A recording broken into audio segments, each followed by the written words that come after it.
Hi everyone, it's Linda. I'm just making sure this is set up okay. I'm trying a new little mic today, so hopefully if you have issues with the sound, you can hear me better. If you happen to be here live and you can leave me a message, that would be great. Otherwise, I will just continue talking and hope that everything's working okay.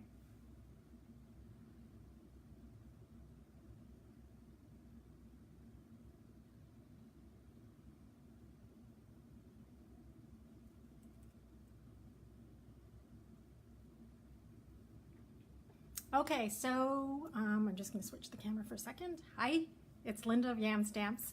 Hope you're all doing well. Grab your lunch, grab a cup of coffee, whatever, and just join me for a couple minutes. There's been a couple questions come up about inks over the last little while at some of my classes, so I just thought I'd go through really quickly all the different inks. Well, not all the different inks. The majority of the inks that Stampin' Up! Offers, and when you would use which one. So that's why it was called, I think I called it Which Ink When. So I'm going to switch the camera again. Sorry, you got a nice close-up of my hand there. So these are some of the ink pads that you may find being offered by Stampin' Up! Right now. So this is the old style classic Stampin' Pad. This is the newer style classic Stampin' Pad. This is Memento ink. This is Versamark, and this is Stays On. Maybe I should put them in this order. I'll explain why in a second. All right, so I'll just show you really quickly. The old style ink pads were the ones that you open, you push away on the dots, and you flip towards you. Okay, you flip towards you, and then you slide and it locks into place. So those are the ink pads that you can get in all the different colors, so you can stamp in different colors.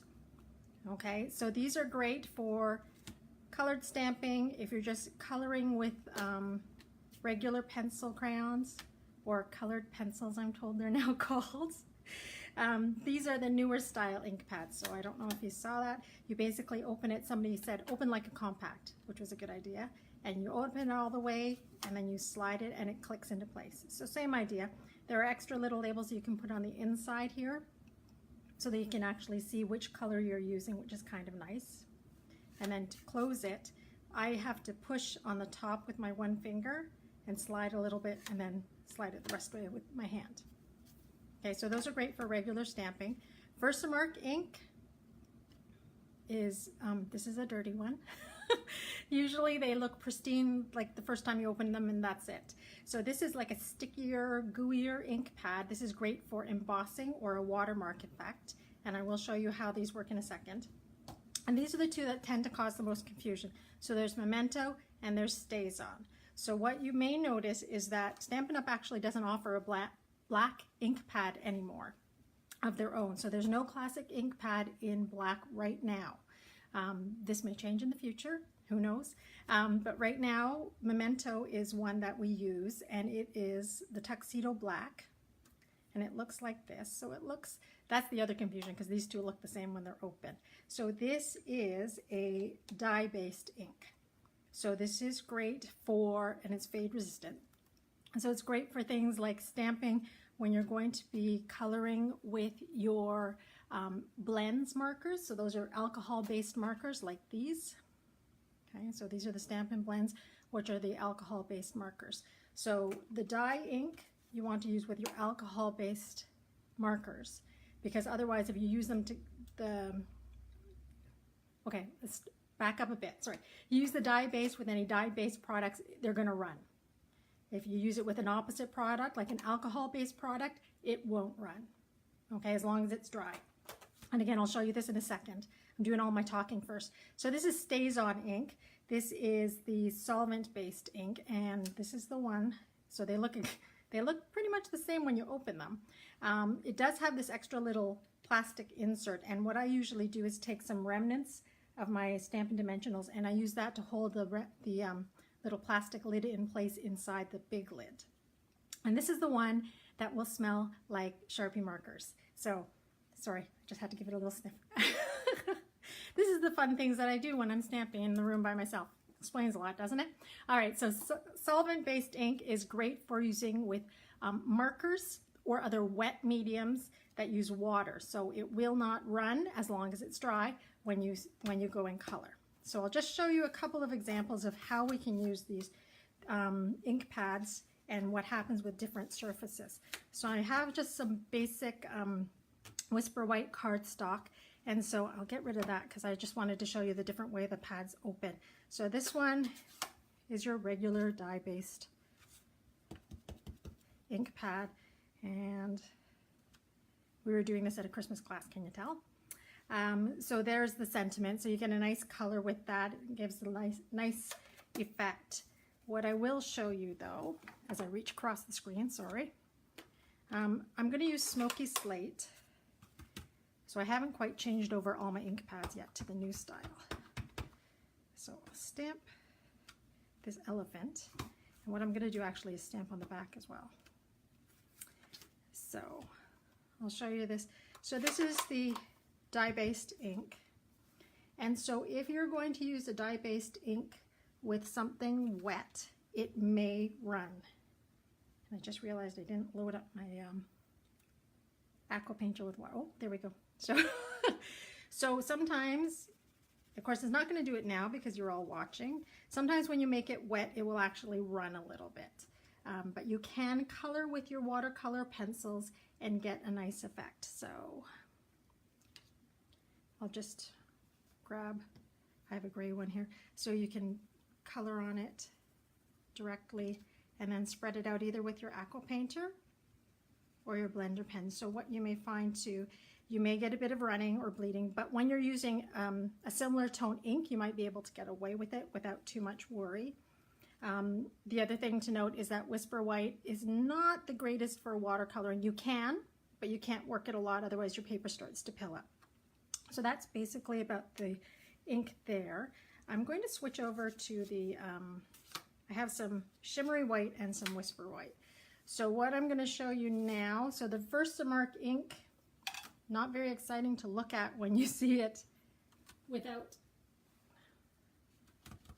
much else. So Versamark is very plain. I don't even know if you can see that. So bring it up to the camera and you still can't see anything. So it gives like a watermark effect. You might be able to see it on a different colored cardstock a little bit better. Let's see what I have. And this is the one that you will emboss with. So you coat this with embossing powder. The embossing powder will stick to it. There you can kind of see, gives like a watermark effect if you leave it on its own. And you can coat it with embossing powder, which will stick to it, and then you heat it and it melts. That's another story. So that's that one.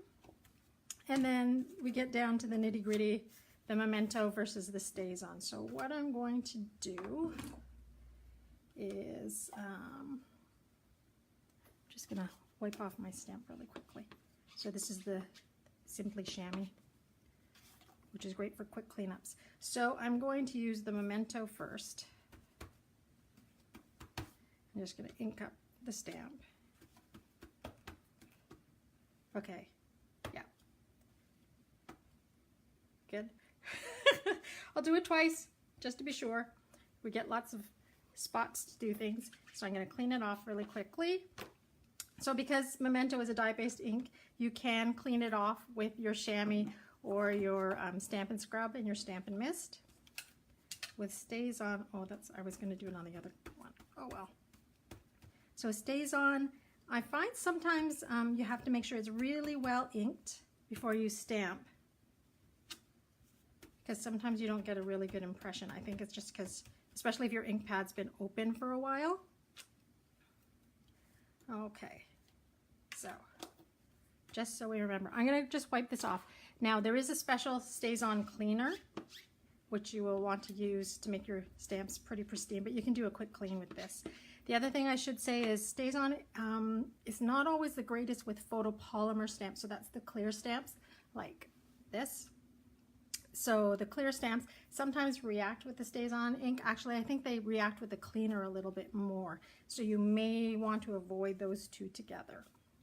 Stays On is also good for if you're stamping on window sheets and you want to let it be permanent. Stays On is the one you want to use. It's going to take a while to dry. You may need to hit it with a heat gun just to be sure. So I'm giving these a little bit of time, so if everybody remembers, including me. So this was, I'll do this. This is the Stays On. This is the Memento. So what I'm going to do really quickly for you is just color with them, and I'm not going to do good coloring. I'm just going to color over the line so you can see what happens. So this is a Stampin' Right marker. So this is dye-based ink. So if I color over, obviously maybe you don't want pink elephants, but you can kind of see when I color, maybe I'll do pictures on the page afterwards. You can kind of see how the ink sort of bleeds a little bit and gets a little muddy around the edges. And then if I use my, and by the way, that was a retired color. I'm using retired colors because I don't want to get my markers and blends all mucked up. So this is a Stampin' Blend, which is the alcohol-based marker.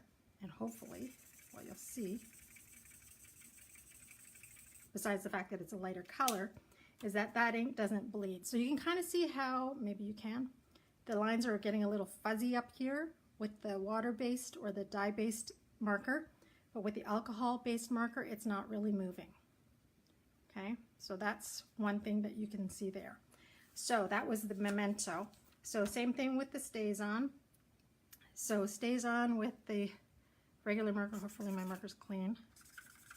So StazOn, and I'm just going across.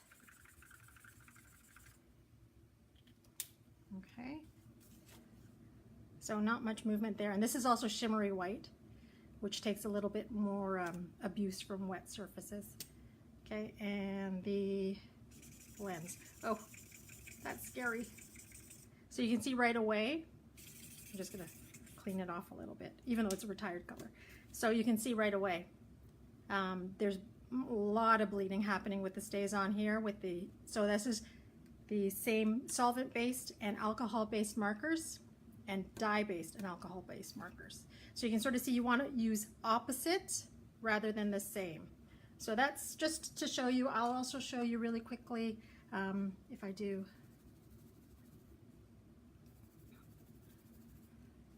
Might as well keep the color family the same. So I'm just coloring over really quickly. Obviously, this is not how I normally color, and I'll just show you what happens with wet surfaces. So that's not bad. And again, wet. Actually, that's not bad either.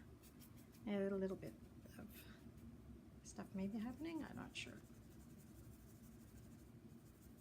A little bit more bleeding there. And last one. And not much water left. There we go. So you can kind of see where, so this is the Memento, the dye ink. So good for blends. Oh, I should have done, I did it the wrong way. Good for blends, not so great for markers, not so great for wet work. Okay. The StazOn or the solvent-based ink, it's pretty good with regular markers, Stampin' Right markers, or wet work. Not so great, actually quite bad with the blends markers. So I can't see any comments on the Facebook Live right. Oh, wait. Oh, I see. Hi. Hi, watching from Michigan. Sorry, I'm just seeing that now. So hopefully I didn't miss any questions. If you have any questions or any comments, please feel free to leave them in the comment box underneath the video. This will also live on the Facebook page, so you can check it out later on. So remember, so StazOn, the solvent-based ink you want to use for wet work or water-based coloring mediums. Memento or dye ink you want to use for your alcohol-based coloring mediums. So hi again. Hope that helps you a little bit. Just a quick run through of those things, just because it's fun to play on Facebook Live every once in a while. If you're interested in finding out more information about any of my classes, please join me on my site, YamStamps.com. You can see a list of my classes at YamStamps.com/events. And I do have online classes as well as in-person classes. Anyways, it's been fun, and I hope to do this again sometime soon. See you later.